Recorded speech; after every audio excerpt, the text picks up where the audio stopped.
Hello students, कैसे हैं आप सब लोग। तो हम लोग पढ़ रहे हैं ACCA F2 management accounting and I am CA Veena Desai. जो चैप्टर हम करने जा रहे हैं आज वो है chapter number 10, service and operation costing. Service and operation costing ये एक मेथड है, न्यू मेथड ऑफ कॉस्टिंग है। देखिए, कॉस्टिंग के अभी तक हम कौन कौन से मेथड देख चुके हैं। इससे प्रीवियस वाले चैप्टर में हमने जो मेथड्स देखे थे कॉस्टिंग के, वो देखे थे job costing, batch costing, process costing. और ये एक और दूसरा मेथड है सर्विस एंड ऑपरेशन कॉस्टिंग। किस इंडस्ट्रीज में अप्लाई होता है ये?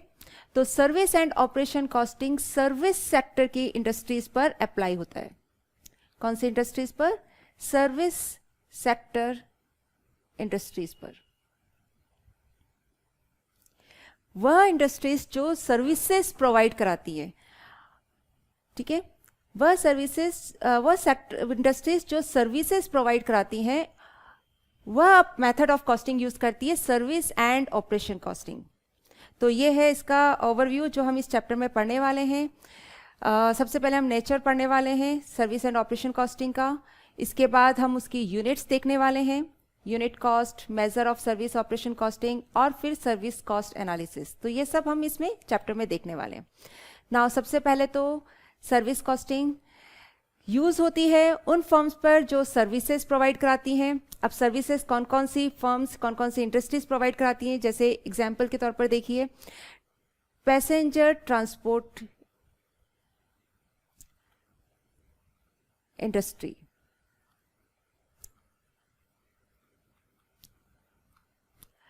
Goods transport industry,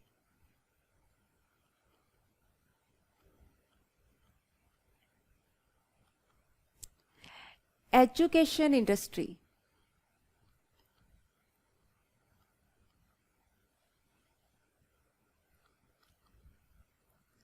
hotel industry, etcetera etcetera etcetera. तो देखिए, ये सारी इंडस्ट्रीज सर्विसेज प्रोवाइड कराती है। अब एक छोटे से एग्जाम्पल से हम लोग पहले जरा समझते हैं इसे। फॉर एग्जाम्पल यहां देखिए, आप सपोज किसी सिटी में घूमने गए, ओके, आप A सिटी में रहते हैं और आप B सिटी में घूमने गए, ओके। अब B सिटी में जब आप वहां पर घूमने गए तो आप वहां जाकर एक होटल में रहते हैं, होटल में रहते हैं, ओके।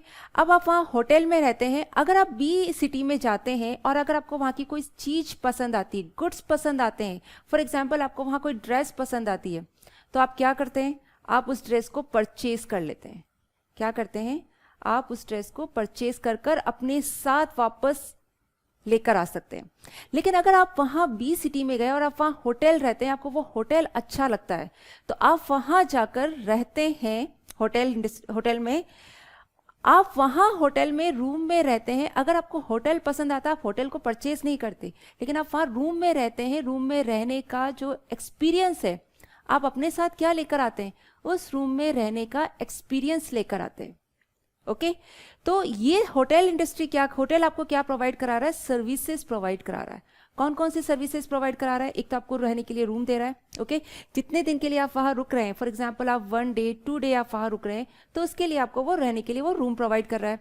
साथ में आपको वहाँ पर फूड प्रोवाइड किया जा रहा है, अदर सर्विसेज दी जा रही हैं, ठीक है। ये सारी सर्विसेज आप क्या करते हैं? उसे एक्सपीरियंस करते हैं। आप उसे अपने साथ बाय करके अपने साथ लेकर नहीं आ सकते। तो ये जो ड्रेस आपको पसंद आई, आप उसे बाय करके आ गए, ये क्या है? गुड्स हैं।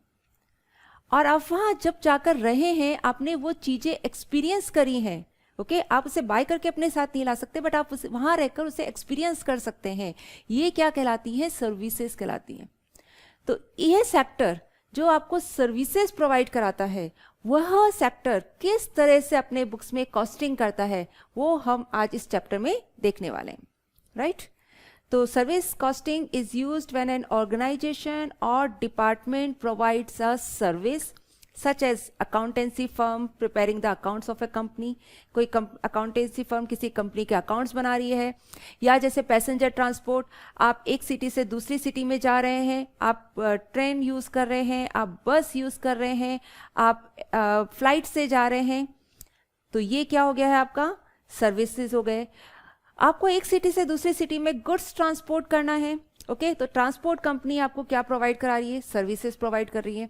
एजुकेशन, अब हम लोग आप लोगों को एजुकेशन प्रोवाइड करा रहे हैं, ठीक है, तो ये एजुकेशन इंडस्ट्रीज, या अगर आप स्कूल्स में जाते हैं, कॉलेजेस में जाते हैं, तो वहाँ जो एजुकेशन मिलती है वो सब क्या है, सर्विसेज हैं।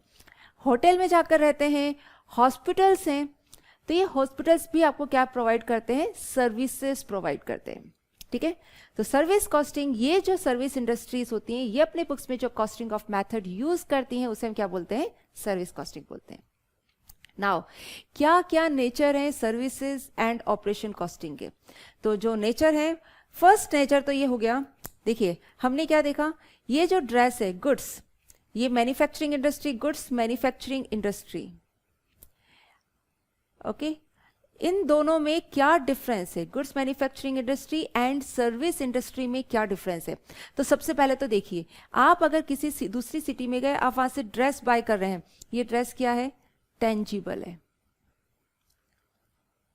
और आप जब होटल में रह रहे हैं, आप वहां का रूम में रह रहे हैं, वो सर्विसेज को जब आप एक्सपीरियंस कर रहे हैं, तो वो सर्विसेज क्या है, इनटेंजिबल नेचर की है, आप उसे टच नहीं कर सकते, you can only experience it. तो ये सर्विसेज किस तरह की है, इनटेंजिबल नेचर की है। तो फर्स्ट जो नेचर है सर्विस एंड ऑपरेशन कॉस्टिंग का, वो क्या नेचर है, इनटेंजिबिलिटी। हम देख रहे हैं 4 main differences between service industry and product manufacturing industry. तो फर्स्ट क्या है, इनटेंजिबिलिटी। तो प्रोडक्ट मैन्युफैक्चरिंग इंडस्ट्री में जो भी प्रोडक्ट्स मैन्युफैक्चर होते हैं वो क्या है, इनटेंजिबल नेचर के होते हैं। किस नेचर के होते हैं, इनटेंजिबल। और जो जो प्रोडक्ट्स मैन्युफैक्चरिंग करते हैं, मैन्युफैक्चरिंग इंडस्ट्री में जो प्रोडक्ट्स मैन्युफैक्चर होते हैं वो टेंजिबल नेचर के होते हैं। आप गुड्स खरीद सकते हो, उन्हें टच कर सकते हो, उन्हें अपने साथ ले जा सकते हो। टीवी अगर मैन्युफैक्चरिंग कंपनी है, टीवी को आप अपने साथ परचेज करके ले जा सकते हो। लेकिन सर्विस इंडस्ट्री में जो सर्विसेज होती है वो इनटेंजिबल नेचर की होती हैं, आप उन्हें अपने साथ बाय करके अपने साथ स्टोर करके नहीं रख सकते, अपने साथ लेकर नहीं जा सकते, आप केवल उन्हें एक्सपीरियंस कर सकते हैं। तो ये क्या होता है, इनटेंजिबल नेचर की होती है। हेट्रोजीनिटी, अब देखिए, आप अगर ड्रेस पसंद कर रहे हैं, या अगर आप टीवी खरीद रहे हैं, या अगर आप फोन खरीद रहे हैं, तो ये ऑलमोस्ट अगर एक ही मॉडल का अगर आप फोन ले रहे हैं तो एक ही मॉडल के सारे फोन एक जैसे नेचर के होंगे, या अगर आप टीवी ले रहे हैं तो एक ही मॉडल का टीवी सब एक जैसे होंगे। लेकिन सर्विसेज में अलग अलग इसमें ह्यूमन नेचर इन्वॉल्व होता है, ओके। तो अलग अलग पर्सन अलग अलग तरह से एक्सपीरियंस लेके जाता है। एक होटल में गए, एक सेम रूम में रह रहे हैं, सेम रूम में अगर आप एक बार रहेंगे तब आप शायद डिफरेंट एक्सपीरियंस करें, नेक्स्ट टाइम जब आप वापस स्टे करेंगे तब भी आपका एक्सपीरियंस उसी रूम में उसी होटल में डिफरेंट होगा। या जैसा आप एक्सपीरियंस कर रहे हैं, दूसरा पर्सन अगर उस होटल में रहेगा तो उसका एक्सपीरियंस डिफरेंट होगा, ओके। तो यहाँ पर क्या चलता है, हेट्रोजेनिटी चलती है, मतलब एक सब जने सेम एक्सपीरियंस नहीं कर पाते हैं। लेकिन प्रोडक्ट मैन्युफैक्चरिंग में क्या रहता है, जो आप एक ही सेम टाइप का प्रोडक्ट होता है वो सब होमोजीनियस होते हैं।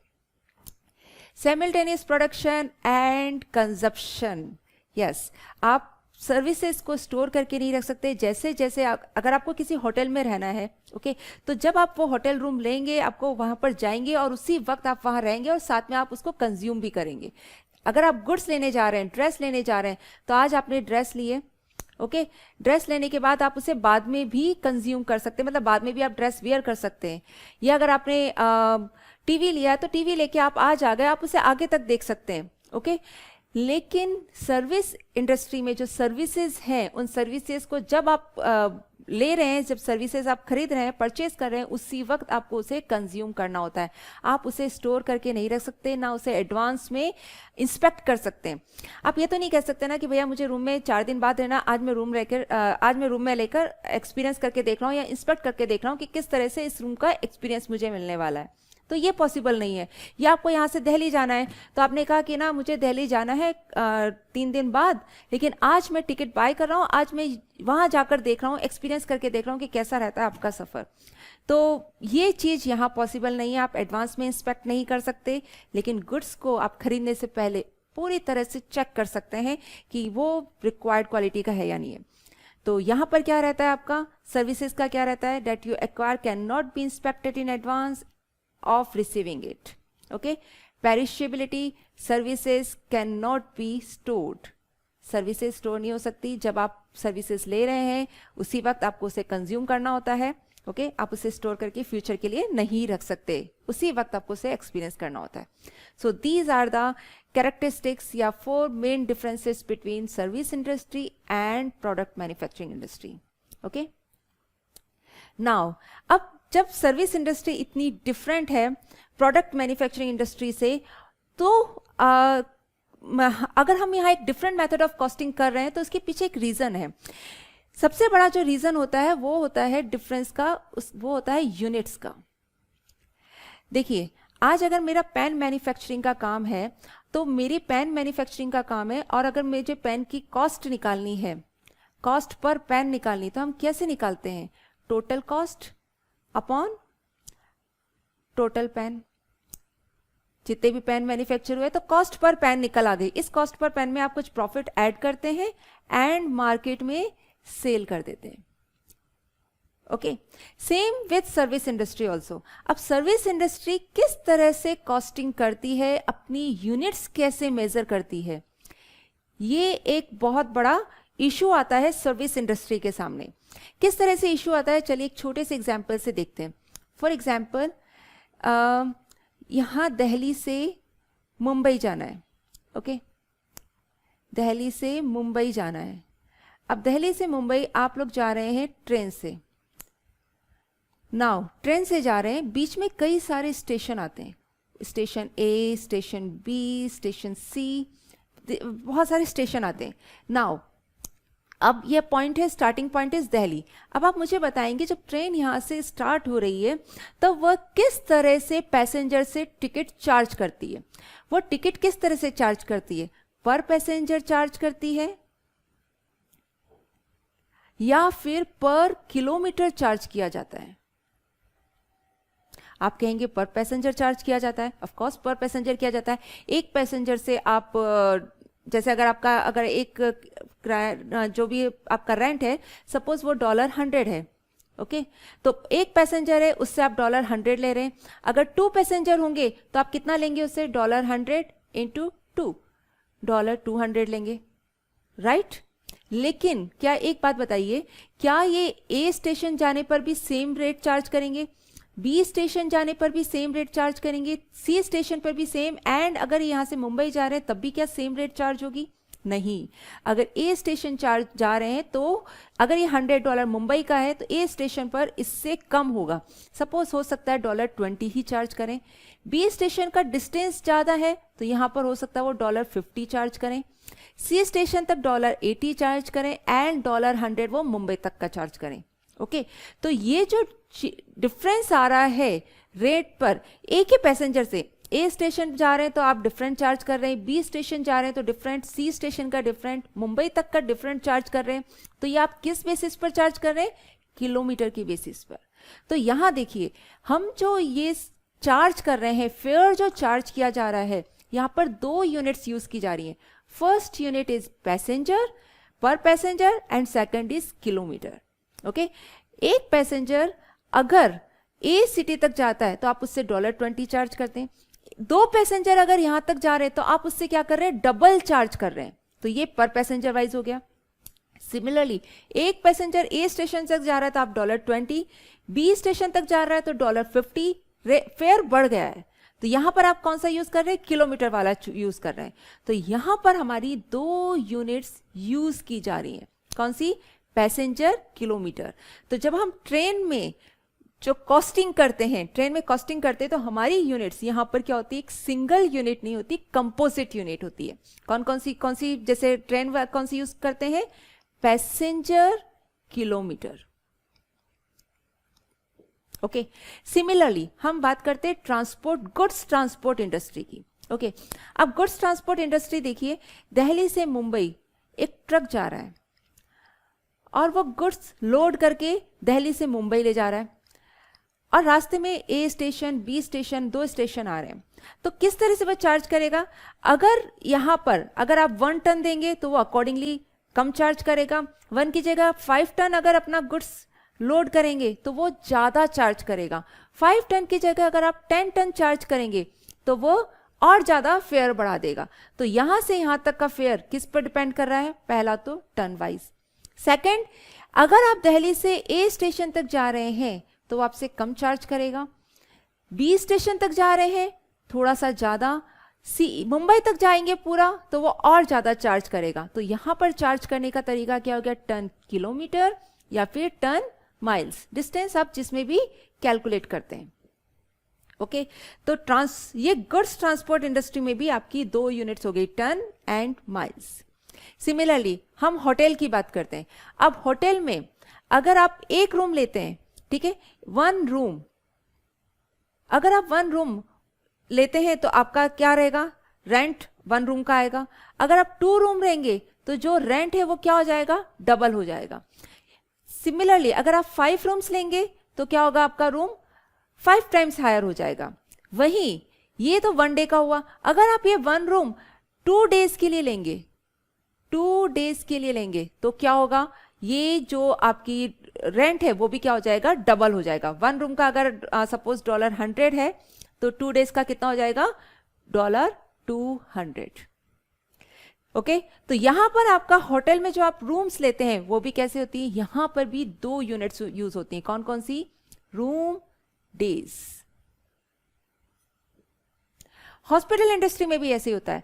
एक पेशेंट है तो आप उसका एक दिन का, एक पेशेंट का आप अलग चार्ज करेंगे। वहीं अगर आपके 4 पेशेंट्स आ गए हैं तो आप उनसे 4 टाइम्स ज़्यादा चार्ज करेंगे। वहीं एक पेशेंट अगर हॉस्पिटल में 4 दिन स्टे कर रहा है तो आप अकॉर्डिंगली अपना बढ़ा देंगे। तो वहां पर पेशेंट डे ये 2 यूनिट्स हो जाती हैं। तो यहां पर हम वही देख रहे हैं, the main difficulties in service costing is the establishment of a suitable cost unit. तो एक और डिफरेंस जो रहता है प्रोडक्ट मैन्युफैक्चरिंग इंडस्ट्री और आपकी सर्विस इंडस्ट्री में वो होता है यूनिट्स का। अधिकतर सर्विस इंडस्ट्री में जो यूनिट्स होती हैं वो कंपोजिट यूनिट होती हैं। कौन सी यूनिट्स होती हैं? कंपोजिट यूनिट्स, क्योंकि यहां पर आपको सुटेबल कॉस्ट यूनिट एस्टेब्लिश करना as compare to goods manufacturing industry ज़्यादा डिफिकल्ट हो जाता है। ठीक है, तो अभी हमने देखा हम कौन सी यूनिट्स लेते हैं। यहाँ पर 2 या 2 से ज़्यादा यूनिट्स यूज की जाती हैं मैक्सिमम टाइम्स, जैसे ton miles, patient days, passenger miles, passenger kilometre. Now, service organizations may use several different cost units to measure the different kinds of services that they are providing. A composite cost unit is more appropriate if a service is a function of 2 variables. तो जब आपकी services 2 variables पर depend करती हैं तब आपको composite units लेनी पड़ती हैं। ओके, तो यूनिट्स हमारी 2 तरह की होती हैं, एक होती है simple and another one is composite. Simple unit जैसे हो गई आपकी पर किलोमीटर, पर पेशेंट, जैसे डॉक्टर्स चार्ज करते हैं वो पर पेशेंट चार्ज करते हैं। ओके, बट अगर आप हॉस्पिटल्स में जाएंगे तो क्या होगा? पर पेशेंट डे हो जाएगा।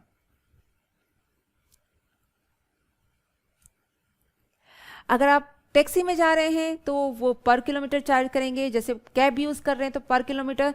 लेकिन वहीं अगर आप ट्रेन में जा रहे हैं, मेट्रो में जा रहे हैं या फ्लाइट्स में जा रहे हैं तो वो आपका कैसा यूज़ करते हैं? पर पैसेंजर माइल्स और पैसेंजर किलोमीटर,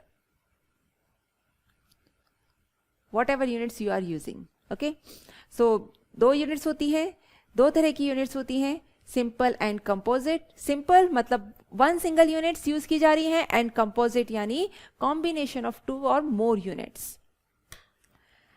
सो अभी हमने क्या देखा है? सर्विस इंडस्ट्री में कुछ हमने मेन फीचर्स देखे। तो फर्स्ट फीचर क्या था, फीचर भी है, कैरेक्टरिस्टिक्स भी हैं, और इन्हें आप डिफरेंसेस भी कह सकते हैं, difference between goods manufacturing and service industry. First is service industry का नेचर कैसा होता है, यहाँ पर जो सर्विसेज होती है वो इंटेंजिबल नेचर की होती हैं, हेट्रोजेनियस होती हैं, साइमल्टेनियसली प्रोडक्शन और कंजप्शन दोनों साथ साथ में होता है। आप उसे स्टोर करके नहीं रख सकते, एडवांस में इंस्पेक्ट नहीं कर सकते, एंड पेरिशेबल होती है, you can't store it, okay. And another क्या चीज डिफरेंस है कि आपका जो यूनिट्स होती हैं मैक्सिमम टाइम्स कैसी रहेंगी, कंपोजिट यूनिट्स होती हैं, सिंपल यूनिट्स भी होती हैं ऑब्वियसली, बट यहाँ पर अधिकतर टाइम्स क्या होता है, जब अगर हमारी सर्विसेज में दो वेरिएबल फंक्शन करते हैं तो हम उसे कंपोजिट यूनिट यूज करते हैं, ओके।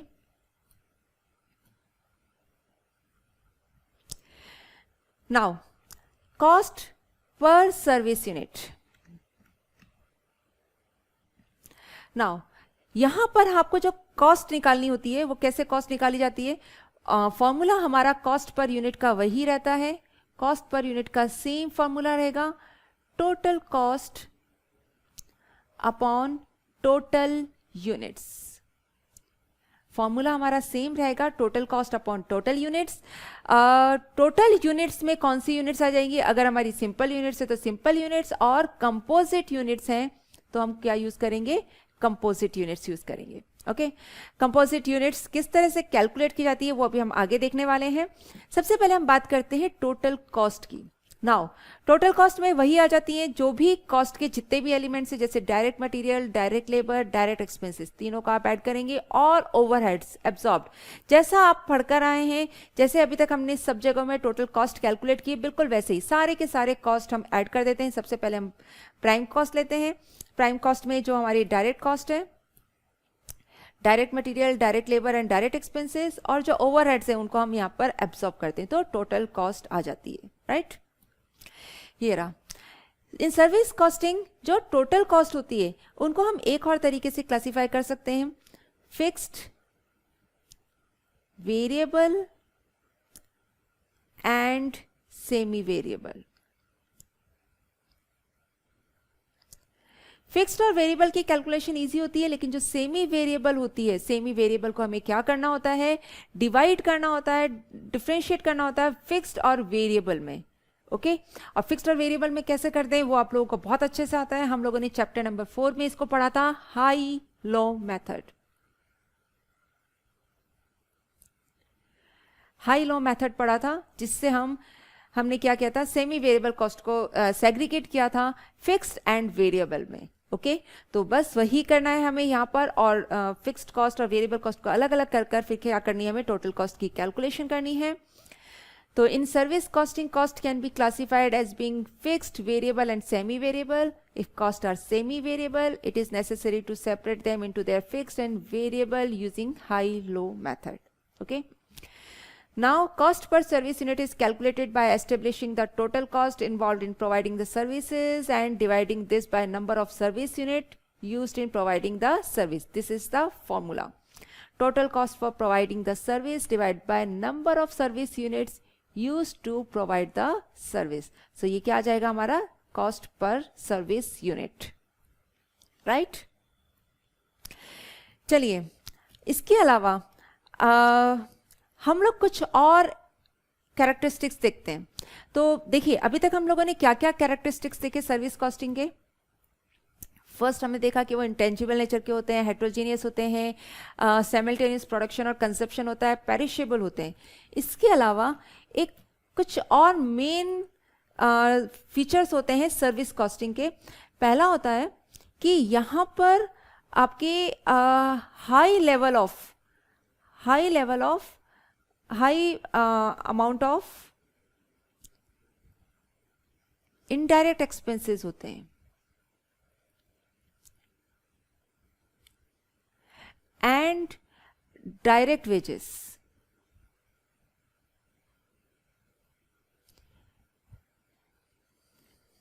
देखिए, अगर हम कोई गुड्स मैन्युफैक्चरिंग कर रहे हैं तो गुड्स मैन्युफैक्चरिंग का में जो गुड्स कॉस्ट आ रही है उनकी, उस कॉस्ट का मेन जो कंपोनेंट होता है वो होता है material.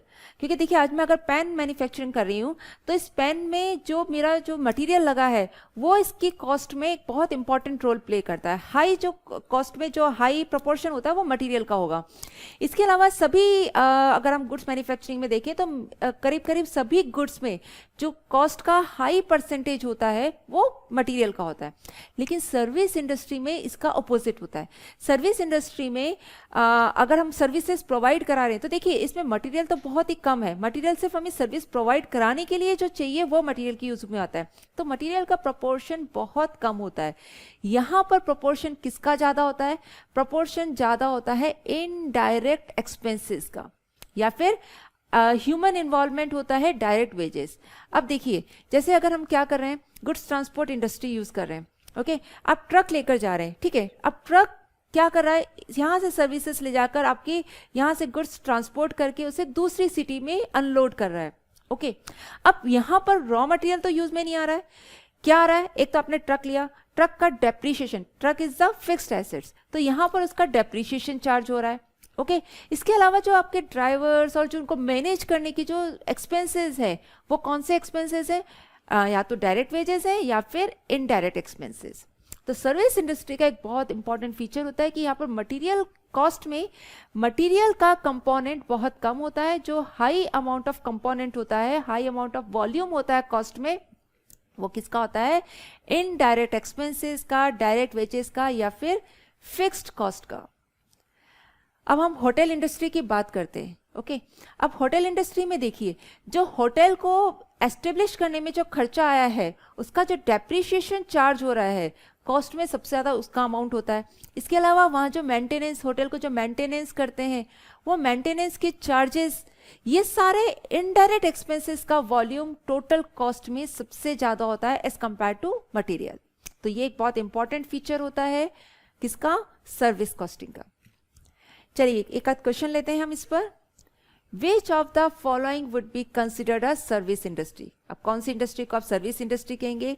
N airline company, airline company, yes.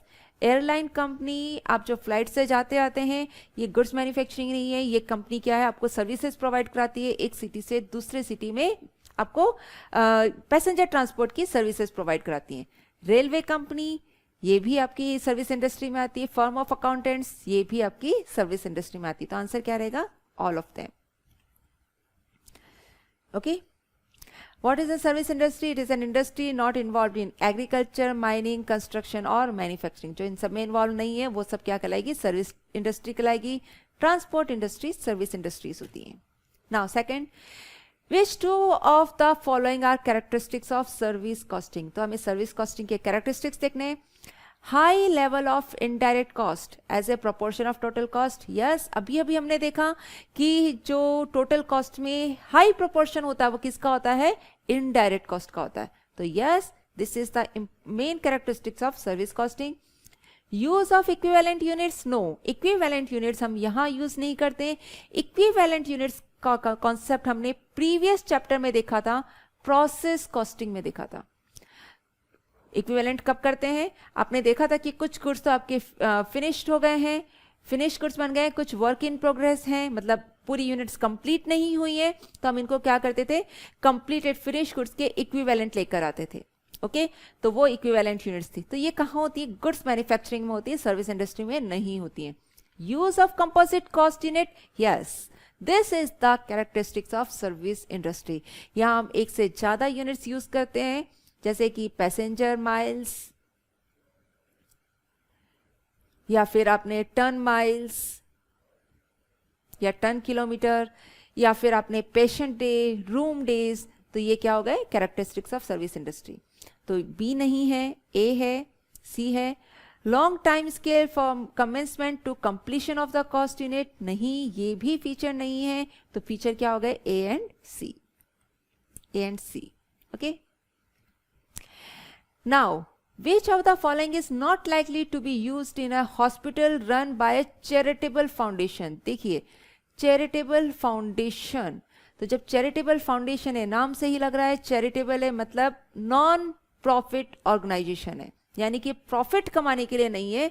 तो जब प्रॉफिट कमाने के लिए नहीं है तो वहां कॉस्ट पर पेशेंट कैलकुलेट करेंगे, cost per bed day calculate करेंगे, बेड थ्रूपुट भी कैलकुलेट कर सकते हैं, बट प्रॉफिट पर पेशेंट हम कैलकुलेट नहीं करते। प्रॉफिट पर पेशेंट हम उन्हीं इंडस्ट्रीज में कैलकुलेट करते हैं जो प्रॉफिट कमाने के लिए होती हैं। ओके तो जो हॉस्पिटल्स प्रॉफिट के लिए आपने एस्टेब्लिश किए हैं वो उनके लिए आप वहां पर ये कैलकुलेट करेंगे। चैरिटेबल फाउंडेशन में प्रॉफिट पर पेशेंट हम कैलकुलेट नहीं करेंगे, because it is a non profit organisation. Now अब आइए, हम लोगों ने देख ही लिया था कि हमारी कॉस्ट पर यूनिट का फॉर्मूला, कॉस्ट पर यूनिट का फॉर्मूला क्या होता है, total cost upon total units. ये रहा total cost upon total units. Units कौन सी है, कंपोजिट यूनिट्स। आइए अब इस पर क्वेश्चन लेते हैं हम, practical questions. The canteen of a company records the following income and expenditure for the month. So this is the income 59,010 rupees, and income food, drink, bottled water, fuel cost, maintenance of machinery, repairs, wages, depreciation, ये सब क्या हो गए हैं, हमारे expenditure हो गए। During the month the canteen served 56,200 meals. Canteen's cost unit is 1 meal.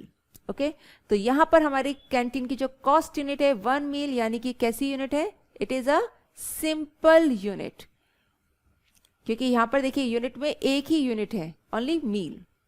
Calculate the average cost per meal served and average income per meal served. तो हमें क्या करना है, सबसे पहले हमें करना है कैलकुलेट एवरेज कॉस्ट पर मील। तो इसका फॉर्मूला क्या बनेगा हमारा, टोटल कॉस्ट अपॉन टोटल मील। ओके सो ये यहां से यहां तक 17,000 फूड, ड्रिंक, बॉटल्ड वाटर से लेकर डेप्रिशिएशन तक, ये हमारा सारा का सारी कॉस्ट है। हम इन सबका एग्रीगेट करेंगे, टोटल करेंगे, और मील जो है, टोटल मील कितनी है, 56,200। तो चलिए स्टार्ट करते हैं।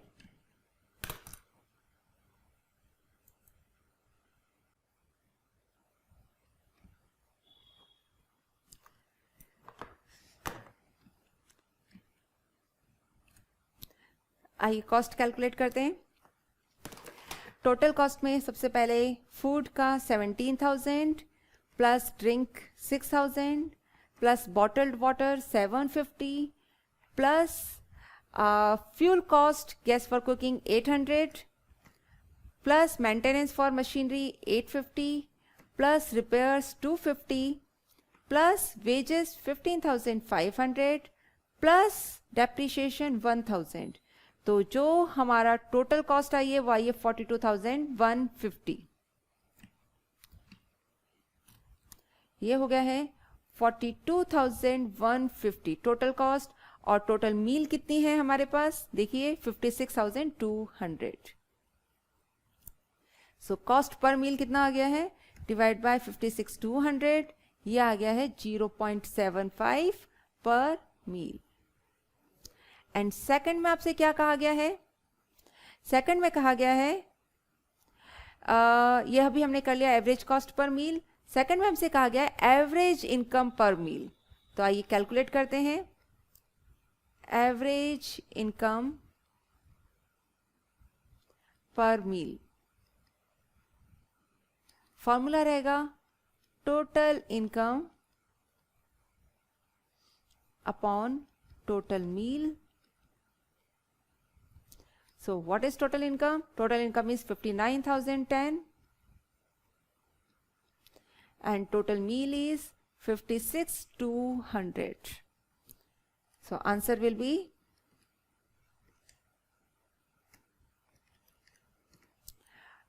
1.05 per meal. It is $0.75 per meal and it is $1.05 per meal. So this is average cost per meal and average income per meal. So this is the answer. Okay. Now next question देखते हैं, which of the following are characteristics of service costing? तो देखिए high levels of direct labour cost as a proportion of total cost, yes, अभी हमने देखा था characteristics कि service costing में मटेरियल से ज़्यादा डायरेक्ट लेबर कॉस्ट की ज़्यादा होती है उसमें proportion. Use of composite cost unit, yes, ये भी होता है, दोनों होते हैं। Use of equivalent units, no, equivalent unit service costing में नहीं होती है। इक्विवेलेंट यूनिट्स का कॉन्सेप्ट कहाँ होता है? गुड्स मैन्युफैक्चरिंग में होता है। Okay, so answer will be first and second B. Yes, this is the answer. Now, next question. Happy Returns Limited operates a haulage business with 3 vehicles. The following estimated cost and performance data is available. Petrol is $0.5 per kilometer on average. Repairs is $0.30 per kilometer. Depreciation $1 per kilometer plus $50 per week per vehicle. Driver's wages $300 per week per vehicle. Supervision and general expenses $550 per week. Loading cost $6 per ton. तो देखिए कुछ cost कैसे हैं, पर kilometre दे रखी है। Okay, depreciation में दोनों दे रखा है, पर किलोमीटर भी है प्लस $50 पर वीक भी है, वेरिएबल एंड फिक्स्ड भी है। ड्राइवर्स वेजेस कितने कैसे दे रखे हैं? पर व्हीकल पर वीक दे रखा है। Okay, supervision and general expenses per week है, ये $6 पर टन लोडिंग कॉस्ट, ये वेट पर दे रखा है। और व्हीकल्स टोटल कितने हैं? 3 व्हीकल्स। तो happy returns limited operates a haulage business with 3 vehicles. They are total 3 vehicles. Now, during week number 26, it is expected that all 3 vehicles will be used. Vehicles पूरे के पूरे तीनों यूज आ रहे हैं। ये 1 वीक में दे रखा है, वीक नंबर 26, ये वीक का नंबर है बट 1 वीक के लिए। 280 tons will be loaded and total of 3950 kilometers traveled, including return journey when empty, as shown in the following table. तो देखिए क्या क्या बता रखा है। During the week number 26, it is expected that all 3 vehicles will be used. देखिए happy returns limited के पास 3 vehicles हैं, तीनों 3 व्हीकल्स यूज हो रहे हैं। टोटल टन जो लोड किया गया है वो 280 टन लोड किया गया है। इतना किलोमीटर ट्रेवल किया गया, लेकिन इसमें रिटर्न जर्नी इंक्लूडेड है। एंड रिटर्न जर्नी कैसी है? Van empty. तो रिटर्न जर्नी इंक्लूडेड है वहां पर एम्प्टी होने के बाद में, यानी अनलोड करने के बाद में जब वापस रिटर्न आते तब एम्प्टी आते हैं, खाली आते हैं। ओके, तो ये आपका दे रखा है, ये 1 वे का दे रखा है आपका। जैसे ए से बी अगर जा रहे हैं, ओके, तो ए से बी ये लोड करके ले जा रहे हैं, यहां अनलोड करने के बाद में जब ये वापस रिटर्न होकर आ रहे हैं तब कैसे आ रहे हैं? एम्प्टी आ रहे हैं ट्रक, वो व्हीकल एम्प्टी होके आ रहा है। ओके, तब कुछ भी इसमें सामान लोड नहीं है। तो ये दे रखा है 280 और 1975 किलोमीटर 1 वे का दे रखा है। Calculate the average cost per ton kilometre in week 26। Okay, आपको average cost per ton kilometre निकालना है। नाउ अब देखिए हम टन किलोमीटर कैसे निकालते हैं। कैलकुलेशन ऑफ टन किलोमीटर, और ये हम जो कर रहे हैं ये क्या है? एब्सोल्यूट टन किलोमीटर कहलाता है। एब्सोल्यूट, या फिर इसको हम एक और नाम देते हैं, वेटेड देते हैं, वेटेड टन किलोमीटर। ओके, कौन सी यूनिट है? ये कंपोजिट यूनिट है। तो पहले तो हम ये देख रहे हैं कि टन किलोमीटर कैलकुलेट कैसे किया जाता है। ओके, तो लुक एट हियर, जैसे एक स्टेशन है ए, देन बी, देन सी, सी से वापस आ रहे हैं ए तक। Okay, just an example, this is an example. हम लोग अभी क्वेश्चन सॉल्व नहीं कर रहे, पहले मैं आप लोगों को ये बता रही हूँ कि हम टन किलोमीटर कैलकुलेट कैसे करते हैं, यानी कंपोजिट यूनिट्स की कैलकुलेशन कैसे की जाती है। ये सिर्फ टन किलोमीटर के लिए नहीं है, हर एक के लिए, कंपोजिट यूनिट्स की कैलकुलेशन के लिए। फॉर एग्जाम्पल, एक ट्रक है, ओके, ये ए से बी जा रहा है, यहां से यहां तक का डिस्टेंस है 100 किलोमीटर, बी से सी का है 150। ओके, सी से ए वापस आते हैं, डायरेक्टली सी से जब आते हैं तो डिस्टेंस जो कवर करना होता है वो करना होता है 200 किलोमीटर। ओके। जरूरी नहीं है कि आप सी से बी आए या फिर बी से आए, जो डायरेक्ट रास्ता है वो 200 किलोमीटर का। अब देखिए ए से बी जा रहे हैं, यहाँ से जो टन लोड किया वो करा उन्होंने सपोज 6 टन, 2 टन यहाँ अनलोड कर दिया। अगर 2 टन यहाँ अनलोड किया तो कितना टन कैरी करके चले हैं? Then 4 ton. ट्रक जब यहाँ से स्टार्ट हुआ, व्हीकल जब यहाँ से स्टार्ट हुआ तब 6 टन कैरी किया, 6 टन के बाद 2 टन यहाँ अनलोड किया तो 4 टन किया, 4 टन यहाँ अनलोड कर दिया, 4 का 4 टन अनलोड किया, और फिर ये यहाँ से ट्रेवल करके वापस आया, तब एम्प्टी आया। एम्प्टी का मतलब क्या हो गया? 0 टन लेकर आया, कोई टन नहीं था। हम लोग क्या कैलकुलेट कर रहे हैं? Ton kilometre. तो टन किलोमीटर का फॉर्मूला होता है, टन किलोमीटर का, टोटल टन किलोमीटर का फॉर्मूला होता है summation of ton into kilometre. This is the formula of ton kilometre. या इसको हम थोड़ा सा और डिटेल में लिखें तो weight 1 distance 1 plus weight 2 distance 2 plus weight 3 distance 3 and so on. What is this? This is weight, this is distance. Okay, now see here कैसे करेंगे? 6 टन 100 किलोमीटर लेकर वो व्हीकल 100 किलोमीटर ट्रेवल किया, तो ए से बी तक जाने के टोटल टन किलोमीटर कितने हो गए? 6 × 100। फिर देखिए 2 टन अनलोड कर दिया, 4 टन लेके जा रहा है, तो 4 टन लेकर उसने कितना ट्रेवल किया? 150 किलोमीटर। तो बी से सी तक के टन किलोमीटर कितने हो गए? 4 × 150। अब वो जब सी से ए आया तब उसने 200 किलोमीटर ट्रेवल किया, बट टन कितना यूज किया? 0। तो यहां पर जो टन किलोमीटर होंगे वो क्या होंगे? 0 × 100। अगर मैं टोटल टन किलोमीटर की बात करूं तो क्या होगा? 600 plus 4 × 150 again 600 plus 0 × 100 that is 0। यानी कि सी से ए तक के लिए जो टन किलोमीटर होगा वो क्या होगा? 0 होगा। किलोमीटर 200 है बट टन 0 है, तो क्या होगा? वो 0 होगा। तो यहाँ की हम टन किलोमीटर कैलकुलेट नहीं करेंगे।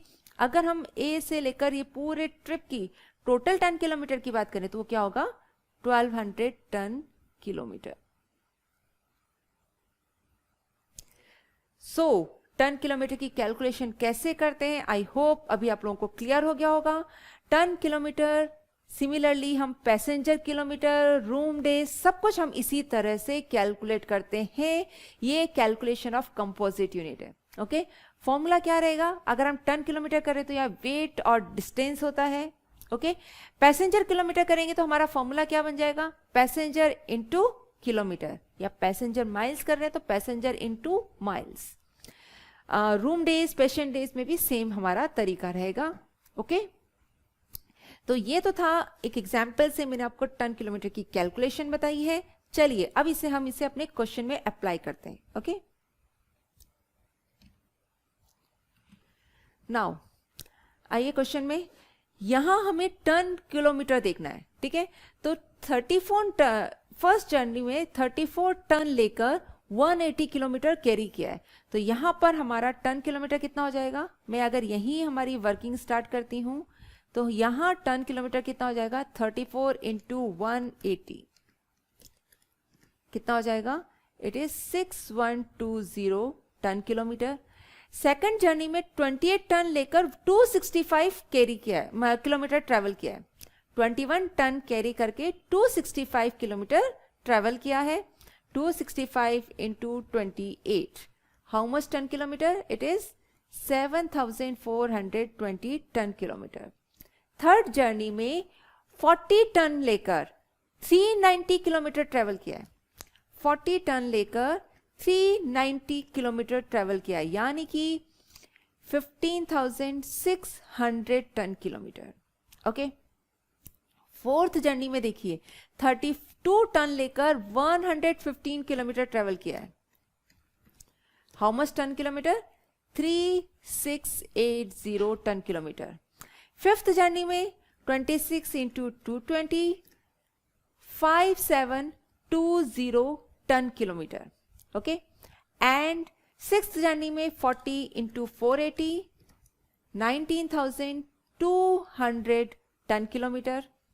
then 29 into 90, 2610 ton kilometer, then 26 into 100, it means 2600 ton kilometer, and 25 into 135 कितना हो गया है 3375 ton kilometre.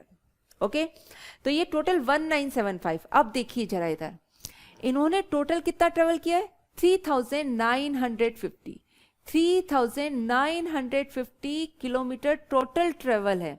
Out of this आपको सिर्फ 1975 का ही दे रखा है, लेकिन साथ में एक बात और कही हुई है. क्या कहा है उन्होंने, यहां देखिए, ये रिटर्न जर्नी व्हेन एम्प्टी, यानी कि जब ये यहां से ये इस जर्नी से वापस रिटर्न होके आ रहे हैं, 180 किलोमीटर ट्रेवल कर रहे हैं, पर क्या है एम्प्टी आ रहे हैं, यानी कि उस वक्त कोई टन नहीं है. तो उस वक्त हमारा टन किलोमीटर कितना हो जाएगा, जीरो. हर केस में जीरो हो जाएगा, क्योंकि टन जीरो है, किलोमीटर 180 है, तो 0 into 180 zero.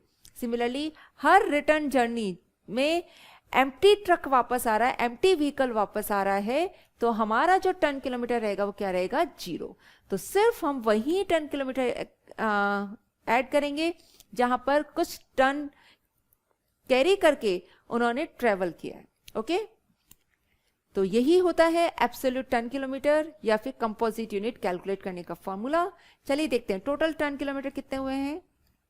6120 plus 7420 plus 15600 plus 3680 plus 5720 plus 19200 plus 2610 plus 2600 plus 3375.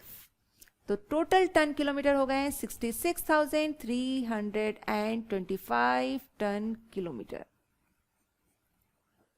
Okay, सो हमने क्या करा है, टोटल टन किलोमीटर देख लिया है. तो यहां हमारा फर्स्ट वर्किंग हो गई है, working note number 1, calculation of total ton kilometre.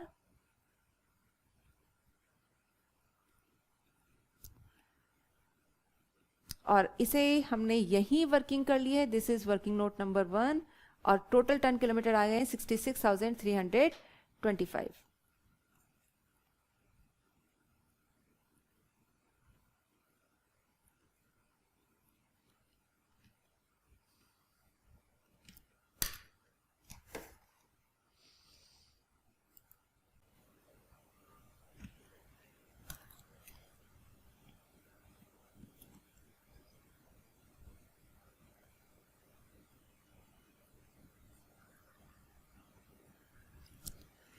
So total ton kilometre है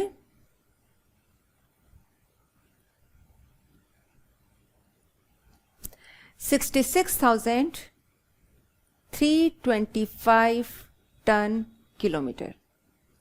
ओके, नाउ हमें क्या निकालना है, हमें कैलकुलेट करना है average cost per ton kilometre. तो हमें average cost per ton kilometre के लिए हमारा फॉर्मूला जो होगा, हमें कैलकुलेट करना है average cost per ton kilometre. So formula क्या रहेगा, total cost upon total ton kilometre. Right, अब देखिए टोटल टन किलोमीटर तो हम लोग ऑलरेडी कैलकुलेट कर चुके हैं, इट इज 66,325. अब हमें टोटल कॉस्ट की कैलकुलेशन करनी है. तो चलिए यहां पर हम वर्किंग नोट नंबर 2 बना लेते हैं, calculation of total cost. Okay, now अब टोटल कॉस्ट के लिए देखिए, सबसे पहले आपको क्या बोला हुआ है, पेट्रोल कितना लगा है, $0.5 पर किलोमीटर ऑन एवरेज. तो फर्स्ट कॉस्ट में है हमारा पेट्रोल,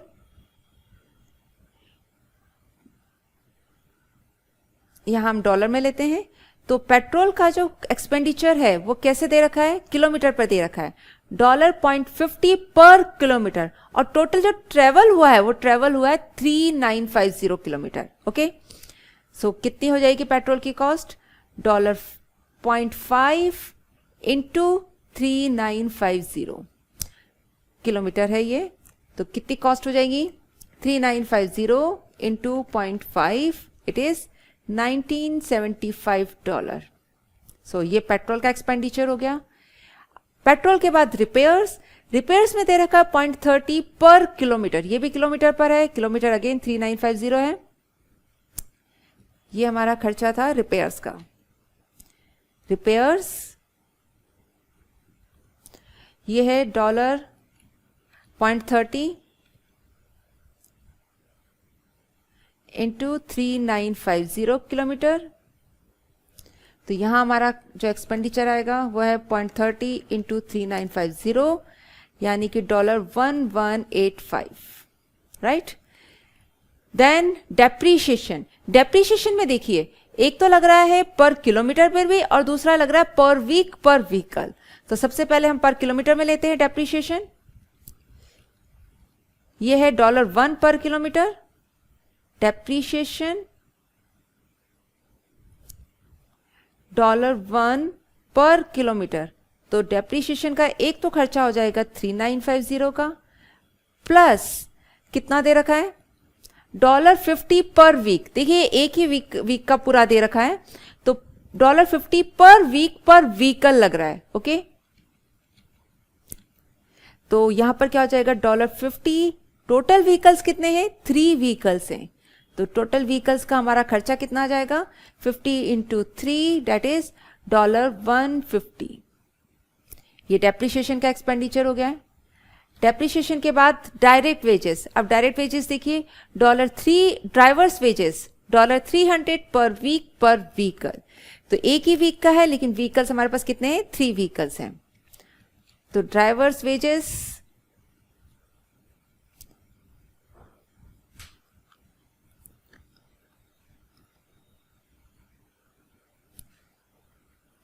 $300 और व्हीकल्स हैं 3, ये पर व्हीकल है, तो टोटल कितना हो जाएगा $900।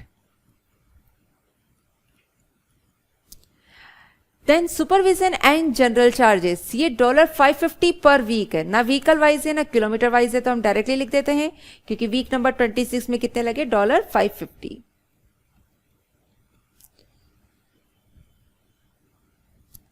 Supervision and general charges directly लिख देते हैं $550। ओके,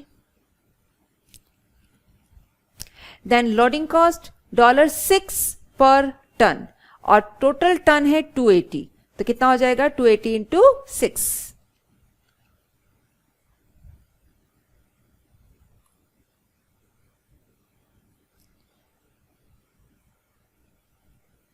तो ये कॉस्ट हो जाएगी 280 इंटू 6 डेट इज $1680। तो टोटल जो कॉस्ट होगी वो हमारी कितनी हो जाएगी, कैलकुलेट करते हैं। 1975 plus 1185 plus 3950 plus 150 plus 900 plus 550 plus 1680, तो टोटल हो गई है $10,390। ये हो गई है टोटल कॉस्ट।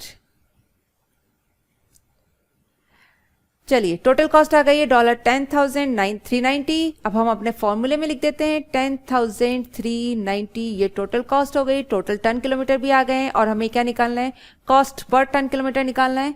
आइए कैलकुलेट करते हैं कितना हुआ है।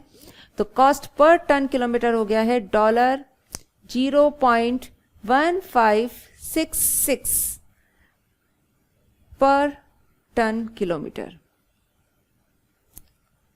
So this is the average cost per ton kilometer। आइए चेक करते हैं, ये रहा $0.157 पर टन किलोमीटर। सो आप लोगों को समझ में आया होगा ये क्वेश्चन। देखिए इस क्वेश्चन में हमने एक नया पॉइंट देखा है और वो नया पॉइंट क्या है, टन किलोमीटर की कैलकुलेशन। टन किलोमीटर की कैलकुलेशन में हम क्या करते हैं, बस उसका फॉर्मूला ही इंपॉर्टेंट है, total of weight into distance लेते हैं। Okay, total of weight into distance. और ये हम कैसे लेते हैं, total weight into total distance नहीं लेते, बल्कि हर एक टन वेट और हर डिस्टेंस को हम आपस में मल्टीप्लाई करते जाते हैं, तो हर एक जर्नी का अलग अलग निकालते हैं। ओके, तो किस तरह से रहेगा हमारा formula, weight 1 into distance 1 plus weight 2 into distance 2, मतलब हर एक जर्नी का सेपरेट। अगर किसी जर्नी में डिस्टेंस है बट वेट 0 है तो वहां का टन किलोमीटर क्या हो जाता है, 0 हो जाता है। ओके, इसी तरह से इस क्वेश्चन में देखिए, फर्स्ट जर्नी में जब आउटवर्ड जर्नी जा रही है, यहां से कैरी करके ले जा रहे हैं, तब तो इन्होंने 34 टन कैरी किया 180 किलोमीटर, तो हमने टन किलोमीटर कैरी कर लिया, कैलकुलेट कर लिया। लेकिन जब ये रिटर्न होके वापस आ रहे हैं तब कोई टन नहीं आए, मतलब कुछ भी लोड नहीं कर रखा, एम्प्टी व्हीकल वापस आ रहा है, इसलिए रिटर्न जर्नी पे टोटल टन किलोमीटर कितना है, 0 है। तो इस तरह से हमने पूरे टन किलोमीटर कैलकुलेट किए हैं। Total cost divide by total ton kilometre, cost per ton kilometre आ गया है।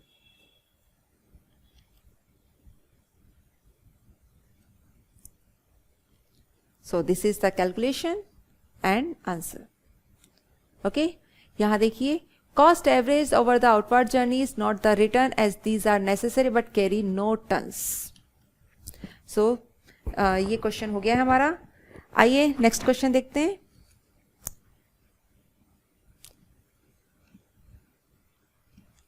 ओके, आज हम इतना ही करेंगे इसमें सर्विस कॉस्टिंग में।